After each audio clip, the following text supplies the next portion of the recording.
Hi hello ನಮಸ್ಕಾರ. ಒಂದೊಳ್ಳೆ ಮಸಾಲಾ ಚಾಯ್ ಹೇಗ್ ಮಾಡೋದು ನೋಡ್ಕೊಂಬರೋಣ ಬನ್ನಿ. ಮೊದಲನೇದಾಗಿ ಪ್ಯಾನ್ಗೆ 2 ಲೋಟ ಹಾಲು ಹಾಗೆ 2 ಲೋಟ ನೀರ್ ಹಾಕೊಳ್ಳಿ. ಟೀ ಲೋಟದಲ್ಲಿ ಸ್ವಲ್ಪ ಕುದಿ ಬರ್ಲಿ ಅಷ್ಟರಲ್ಲಿ ಸ್ಪೈಸಸ್ ರೆಡಿ ಮಾಡ್ಕೊಂಡ್ಬಿಡೋಣ.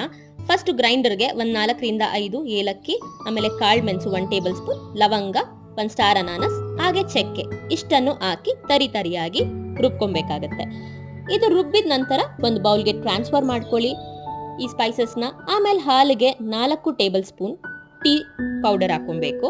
ಸ್ವಲ್ಪ ಕುದಿ ಬರಬೇಕು ಅಷ್ಟರಲ್ಲಿ ಫ್ರೆಶ್ ಆಗಿ ತುರಿದಿಟ್ಕೊಂಡಿರೋ ಅಷ್ಟು ಶುಂಠಿ 1 ಟೇಬಲ್ ಸ್ಪೂನ್ ಹಾಕೊಬೇಕು. ನಿಮ್ಮ ಹತ್ರ ಡ್ರೈ ಜಿಂಜರ್ ಪೌಡರ್ ಇದ್ರೂ ಹಾಕೊಳ್ಬಹುದು. ಇದಾದ್ಮೇಲೆ ಸ್ಪೈಸಸ್ ಏನ್ ತಯಾರಿಸ್ಕೊಂಡಿದೀವಿ ಅದನ್ನು ಹಾಕೊಂಡು ಚೆನ್ನಾಗಿ ಮಿಕ್ಸ್ ಮಾಡಿ 1 ಕುದಿ ಬರೋವರೆಗೂ ಬಿಡಿ. ಅದಾದ್ಮೇಲೆ ರುಚಿಗೆ ತಕ್ಕಷ್ಟು ಸಕ್ಕರೆ ಹಾಕೊಳ್ಳಿ. ನಾವಿಲ್ಲಿ 4 ಟೇಬಲ್ ಸ್ಪೂನ್ ಬಳಸಿದೀವಿ. ಇದಾದ್ಮೇಲೆ ಜಸ್ಟ್ 1 ಬಾಯ್ಲ್ ಬರ್ಲಿ, ಜಾಸ್ತಿ ಕುದ್ಸಕ್ ಹೋಗ್ಬೇಡಿ. ಇಷ್ಟು ಆದ್ರೆ ನಿಮ್ಗೆ ಒಂದೊಳ್ಳೆ ಮಸಾಲಾ ಚಾಯ್ ರೆಡಿ ಆಗುತ್ತೆ. ಮಸಾಲಾ ಚಾಯ್ ಸವಿಯಲು ಸಿದ್ಧ.